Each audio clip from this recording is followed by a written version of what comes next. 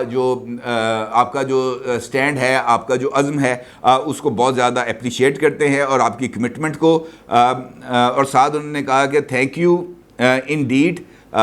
Real Zalmay Khalilzad, no one knows Zardari and کو more then you, کہ آپ سے زیادہ آصف علی زرداری اور کمپنی کو کوئی نہیں جانتا، لیکن آپ کے حوالے سے بھی جو خبریں ہیں وہ یہاں پہ ختم نہیں ہوتی، کیونکہ یہ جو پیسے خرچ ہو رہے ہیں نا امریکہ میں لابی کرنے کے لیے، یہ ہمیں خام خواہ نہیں ہو رہے، کیونکہ امریکہ میں عمران خان کی طرف سے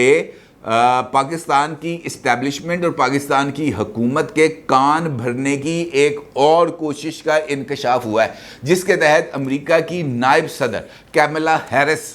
صاحبہ کو اپروچ کیا گیا ہے اور ان کو پاکستان کی صورتحال کے اوپر خاص طور پر بریفنگ دی گئی ہے، اور اس بریفنگ کا امریکہ میں سرکاری سطح پر اعتراف کیا گیا ہے، جبکہ اس بات کی وہ جو ہے تصدیق نہیں کی گئی کہ اس بات چیت کے اندر، یعنی جو رابطہ کیا گیا ہے کیملا ہیرس صاحبہ کے ساتھ، اس کے اندر کوئی تفصیلات کس طرح کا ڈاکومنٹڈ ایویڈنس پیش کیا گیا ہے۔ البتہ ڈان اخبار نے اس حوالے سے ایک رپورٹ شائع کی ہے جس میں کانگریس کے لیے Democrat candidate doctor Asif Mahmood, جو کیلیفورنیا کے قانون سازوں کا وفد پاکستان لے کر آئے تھے اور ان کی عمران خان صاحب سے یہاں پر ملاقات بھی ہوئی تھی، وہ عمران خان اور امریکی اس وقت جو اقتدار میں ہے جو بائیڈن سرکار، ان دونوں کے درمیان بہت زیادہ فٹ ہیں ڈاکٹر آصف، اور ڈاکٹر آصف محمود نے ٹویٹر کے اوپر امریکی نائب صدر سے کیلیفورنیا میں ہونے والی ملاقات کا اعتراف بھی کیا ہے، اور اس بارے میں تصدیق بھی کی ہے کہ ان کی بات چیت پاکستان میں سیاسی بحران کے حوالے سے ہوئی ہے۔ اس کا مطلب یہ ہے کہ پاکستان کی سیاست کے اندر اس وقت امریکہ کو مداخلت کی دعوت کون دے رہا ہے؟ یہ وہی دے رہے ہیں جو سب سے پہلے امریکی مداخلت کے خلاف جھنڈا اٹھا کے سامنے آئے تھے، سائفر کی، جنہوں نے رٹ لگائی تھی، جنہوں نے امریکہ کو پاکستان کی تمام سیاستدانوں کا ابا جی قرار دے دیا تھا، اور اب خود امریکہ کو ابا جی نہ صرف مان رہے ہیں بلکہ انکل سیم کے اس وقت بوٹ اس قدر مہارت کے ساتھ پالش کیے جا رہے ہیں جس کی انتہا نہیں۔ اور انہوں نے اس بارے میں باضابطہ طور پر ڈان کی رپورٹ میں اس بارے میں اعتراف کیا ہے، بلکہ ڈان کی رپورٹ میں یہ بات بتائی گئی ہے کہ عمران خان نے ایک مہینے میں امریکہ کے 4 قانون سازوں کے ساتھ بات چیت کی ہے اور ان پر زور دیا ہے کہ وہ پاکستان کے اندر